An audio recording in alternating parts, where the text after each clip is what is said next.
Time लग गया। वजह ये थी कि कुछ सास लॉन्चिंग थी, कुछ प्रोजेक्ट्स की लॉन्चिंग थी, तो उसमें ही इतना टाइम लग गया कि बिल्कुल भी टाइम नहीं मिला कि मैं आपको फ्यूज़ स्टाइल की अपडेट दे सकूँ, फ्यूज़ स्टाइलों की अपडेट दे सकूँ। इसमें आज हमने अभी इस वक्त फ्यूज़ स्टाइलो जो है उसमें आप देख सकते हैं कि ऑलमोस्ट 10 से 12 पोस्टें आ चुकी हैं और इसका ये व्यूज़ आप देख सकते हैं, ये ऑर्गेनिक व्यूज़ हैं, हमारे अपने नहीं है, क्योंकि मैंने इन सारी पोस्टर को ऑटोमेट किया था, शेड्यूल किया था। और उसके बाद आप ये भी देख सकते हैं कि ये हमारी पिन ज़ाइलो से बनी हुई इमेजेस इसमें कैसे लगती हैं। ये देखें, ये पिन ज़ाइलो की बनी हुई इमेज है, ये पिन ज़ाइलो की बनी हुई इमेज है नेल आर्ट के लिए, नेल आर्ट के लिए, और ये नेल आर्ट के लिए पिन ज़ाइलो की बनी हुई इमेज, और ये पिन ज़ाइलो का बना हुआ आर्टिकल, ठीक है। और अगर हम टोटल बात करेंगे तो पहले हमने इसके ऊपर 10 पोस्टें शेड्यूल कर दी थी, 10, हाँ, और आज हमने इसके ऊपर 25 पोस्ट और शेड्यूल कर दी हैं। आज से जो पोस्टें हैं वो 2 पोस्टें पर डे के हिसाब से शेड्यूल पे लग गई हैं, ताकि इसकी शेड्यूलिंग जो है अगले 4-5 दिन में तकरीबन 30 आर्टिकल्स की चली जाए। और जैसा मैंने आपको पहले बताया था कि हमेशा थिन वेबसाइट्स की, यानी जिन आपने कभी भी पिंटरेस्ट स्टार्ट नहीं करना उन वेबसाइट का, never starts with thin websites और थिन कंटेंट। अब ये याद रखिएगा, पिंटरेस्ट काफ़ी अपडेट्स आजकल दे रहा है, तो पिंटरेस्ट पे जब आपने पोस्टिंग शुरू करनी है तो आपको हमेशा याद होना चाहिए कि पिंटरेस्ट पे जब आपने पोस्टिंग करनी है तो आपकी वेबसाइट के ऊपर कम से कम 30 से 35 पोस्ट होनी चाहिए, पेजेस होने चाहिए प्राइवेसी का, कॉन्टैक्ट का, कम से कम 2 पेजेस आपके पास होने चाहिए, 2-3, अबाउट अस का, प्राइवेसी का और टर्म्स एंड कंडीशंस का, और 30 से 35 पोस्ट होनी चाहिए, और थिन कंटेंट नहीं होना चाहिए। थिन कंटेंट का मतलब है कि एक पोस्ट आपकी कोई 100 वर्ड्स की या 200 वर्ड्स की या 300 वर्ड्स की नहीं होनी चाहिए, आपकी पोस्ट एटलीस्ट 1000 वर्ड्स की टॉपिकल अथॉरिटी के हिसाब से हो। अब इसके ऊपर आप अगर व्यूज़ या फिर वो देख रहे हैं सेव्ड, तो ये ऑर्गेनिक है, ये रैंडम नहीं है, ठीक है। ये ऑर्गेनिक है। अगर इसके ऊपर 8 व्यूज़ आए हैं या इसके ऊपर 9 व्यूज़ हैं, तो एक एक मेरा है अभी आज चेकिंग में, 1 या 2 मेरे हैं, तो इसके ऊपर ऑर्गेनिक व्यूज़ आए हैं।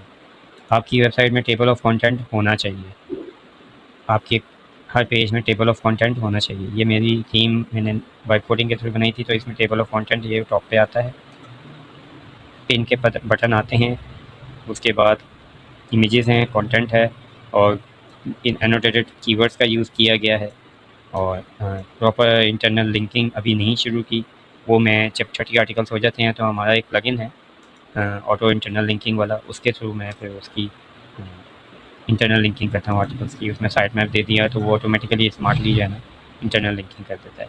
ये हो गई हमारी फ्यूज़ स्टाइलों की अपडेट। फ्यूज़ स्टाइलों के ऊपर इंशाल्लाह इसी हफ्ते में जब 30 पोस्ट कंप्लीट हो जाएंगी, नहीं 20 बल्कि 10 दिन लग जाएंगे, हाँ, क्योंकि 2 पोस्ट पर डे के हिसाब से शेड्यूल है, 10-12 पोस्ट इसके पे मौजूद हैं, तो 20-22 पोस्टें होने में मज़ीद 10 दिन लगेंगे। ज़्यादा स्पीड, ये slow and study wins the race, इसके ऊपर हमेशा पिंटरेस्ट ब्लॉगिंग काम करती है 3 से 4 महीने। मुझे इसलिए टाइम लग रहा है कि मैं इस वक्त इस प्रोजेक्ट के ऊपर सोलो काम कर रहा हूँ, लाइव काम कर रहा हूँ। ज़्यादातर काम मैंने लाइव किया था, आज की जो मैंने शेड्यूलिंग की है वो मैंने लाइव नहीं की, ताकि मुझे मैं फास्ट ट्रैक में इसका काम कर सकूँ। जिसने हमारी एक केस स्टडी को फॉलो नहीं किया तो वो केस स्टडी की हमारी प्रीवियस वीडियोस को देख ले, उसको आइडिया हो जाएगा कि हमने पिछले 4 अपडेट्स में एक थीम बनाई और हमने लिस्ट रखी, उसके बाद हमने आर्टिकल लिखे, ये सब चीज़ें हमने की थी।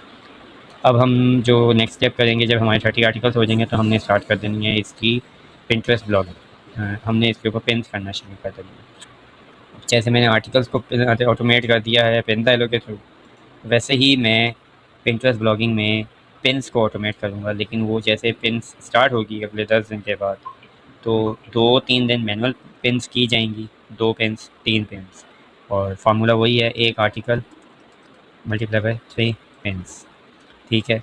और 3 से 5 दिन जो है मैनुअल पिनिंग करेंगे, हम पिन्स करेंगे, ठीक है। उसके बाद जो है ना हम इसको ऑटोमेट कर देंगे, और हम ऑटोमेट करेंगे विदाउट एपीआई, या फिर आप कह लें विदाउट, आप ये कह लें कि हमें डेवलपर मोड नहीं चाहिए, विदाउट डेवलपमेंट मोड, तो वो जब ऑटोमेशन का वक्त आएगा तो इंशाल्लाह उसको मैं आपको एक्सप्लेन कर दूँगा।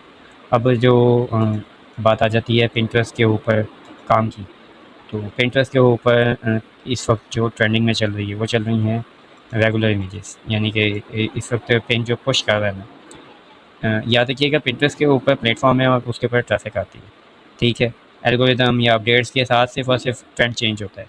पहले ज़्यादा पुश हो रहे थे ओवरले टेक्स्ट की वाली इमेजेस, अब वो पिंटरेस्ट जो है आजकल जो है वो फंकी इमेजेस होती हैं कि जिसमें ये फ़ंकी इमेज है, ये फ़ंकी इमेज है, ये फ़ंकी इमेज नहीं, ये कैजुअल इमेज है, यानी कि ये फोकस इमेज है।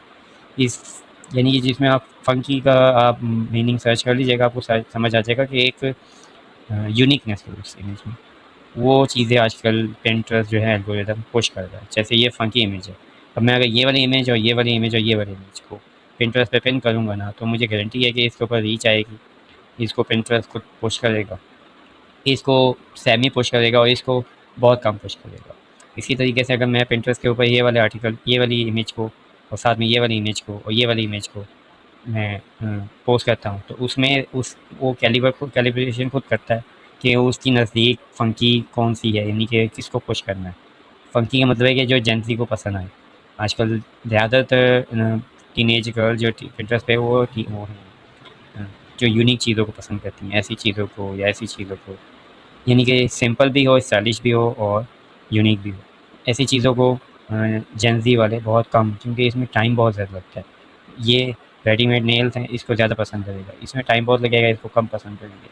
तो आप इसका कोई आइडिया नहीं कर सकते, लेकिन आप खुद अपनी अगर आपको आजकल रीच नहीं आ रही पिंटरेस्ट के ऊपर, पिन्स के ऊपर, तो आपने एक काम करना है, आपने चैट जीटीपी को ट्रेन करना है कि मुझे मेरी निच से रिलेटेड इमेज प्रॉम्प्ट्स दो without overlay text, single image prompt जिसमें फंकी स्टाइल्स हो, ये जेन ज़ी स्टाइल्स हैं, ठीक है। अब वो आपको देगा और आप उसकी पिन्स बनाएं और उन पिनों को आप पिन्स करके देखें, तो आपको खुद फ़र्क पता चल जाएगा 2, 3, 4, 5 दिन में, जब वो आपकी इमेजेस इंडेक्स होना शुरू। याद रखिएगा, आज आप पिन करेंगे, आप कहेंगे कि 24 घंटे में मुझे इसका रिज़ल्ट नहीं आया और आप पीछे हो गए, तो ऐसा काम नहीं है।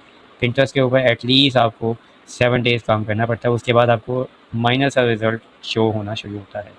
तो आप फंकी इमेजेस, जेंसी स्टाइल इमेजेस को 7-8 दिन पोस्ट करना शुरू कर दें और फिर आप देखिएगा आपकी पोस्ट को बूस्ट मिलता है कि नहीं मिलता। और पिंटरेस्ट पे आजकल वल्गर इमेजेस को बूस्ट नहीं मिलता, पहले मिल रहा था ओवरले टेक्स्ट वाली और वल्गर इमेजेस। वल्गर इमेज ऐसी होती है, ये उनकी नज़र में ये वल्गर है। वल्गर मतलब ये है कि जो बहुत ज़्यादा प्रोमिनेंट पार्ट्स को आप शो ऑफ करवाने की कोशिश करते हो, चाहे वो नेल हो, चाहे वो बाल हो। यानी कि पहले स्कल्प लोग इवन के लाइस यानी जुओं की और अपने सर की स्कल्प की पिक्चर्स तक डाल रहे थे और पिंटरेस्ट बूस्ट करता था। अब वो बूस्ट नहीं करता, रेसिपी में वो बहुत ज़्यादा मसालों की अंदर तक की और बहुत यानी कि चीज़ें ऐसे डाल रहे थे, तो पिंटरेस्ट ने अपना एल्गोरिदम जो है ना वो यानी कि ऑर्गेनिक को जो है ना उसने वो कर दिया सैचुरेटेड। इसी वजह से पिंटरेस्ट के ऊपर इस वक्त काफ़ी लोगों को स्ट्रगल हो रहा है, क्योंकि वो डालते हैं रेसिपीज़ की, तो उनको रीच नहीं मिल रही कि जी आप इसको एआई सपोर्टेड बताएं, और अगर वो एआई सपोर्टेड कहते हैं तो उनकी रीच ऑटोमेटिकली डाउन हो जाती है। अगर वो वेबसाइट्स क्लेम करते हैं तो उनकी वेबसाइट क्लेम करने की वजह से रीच डाउन हो जाती है, तो काफ़ी इश्यूज़ होते हैं और ये 1-1.5 महीना रहते हैं और उसके बाद ऑटोमेटिकली ये सेटल हो जाते हैं, रिवर्स हो जाते हैं। जब वो देखते हैं कि इस चीज़ों पे रीच नहीं आ रही लोगों को और लोग यूज़ करना कम कर देते हैं, तो उससे मार्केट फ़िल्टर हो जाती है और दोबारा नॉर्मल यूज़र अपनी एक्टिविटीज़ को करा देते हैं, क्योंकि जो स्टे करते हैं लॉन्ग टर्म वही पे पिंटरेस्ट पे सर्वाइव करते हैं। जो थोड़ी सी हलचल से, अपडेट से भाग जाते हैं, तो ऑब्वियसली पिंटरेस्ट हो या गूगल हो वो उनके लिए नहीं होता। ये एक छोटी सी अपडेट थी कि 2-3 हफ़्ते हो गए थे मैंने अपडेट नहीं की थी। हम इस पर काम कर रहे थे, असल में लॉन्चिंग इसकी हमारे यहाँ न्यू प्रोडक्ट है उसकी लॉन्चिंग के ऊपर लगे हुए थे, तो फाइनल प्रिपरेशंस वगैरह चल रही थी। इस वजह से मैं आपको कुछ भी अपडेट नहीं दे सका फ्यूज़ स्टाइलों की। तो ये है हमारी एक्चुअली प्रोडक्ट उसके लिए, एक्से के लिए, कि जो एक्से सेलर्स हैं वो इससे फ़ायदा उठा सकते हैं पीडीएफ फाइल्स और ready to publish PDF files बना के उसके ऊपर, और उसके लिए एक्से के ऊपर एक्से के साथ वो पिंटरेस्ट को यूज़ करके इजीली से ट्रैफिक गेन कर सकते हैं और पैसिव इनकम की ऑटोमेशन बना सकते हैं। जिनको पिंटरेस्ट ब्लॉगिंग में इफेक्ट नहीं महसूस होते हैं तो उनके लिए हमने ये प्रोडक्ट बनाई है, जिसको मैं इसकी अलग से एक सीरीज़ बनाऊँगा इसी हफ्ते में या नेक्स्ट वीक में। और हमारी फ्यूज़ स्टाइलों की सीरीज़ की जो नेक्स्ट अपडेट है वो जल्द आएगी। जैसे ही मेरे 30 आर्टिकल्स कंप्लीट हो जाएंगे, मैं आपको एक अपडेट दे दूँगा कि आज से हम पिंटरेस्ट की पिन्स स्टार्ट कर रहे हैं, ताकि आप पिन्स का अकाउंट को भी देख सकें। पहले इरादा था कि पिंटरेस्ट के अकाउंट को शो नहीं करना, रिवील नहीं करना, तो मैं सोच रहा हूँ कि उसको रिवील कर दूँ। असल में रिवील करने का मकसद इशू ये हो जाता है कि अगर 4-5 लोग भी ना यानी कि आप कह लें कि सिर्फ और सिर्फ किसी वीकनेस की वजह से उसको वो कर देते हैं ना, डीमोटिवेट कर देते हैं, रिपोर्ट कर देते हैं, तो वो क्रिएट इशू कर देता है। तो मैं देखूँगा कि मैं उसको पिंटरेस्ट के अकाउंट को रिवील करता हूँ कि नहीं करता। तो अभी के लिए इतनी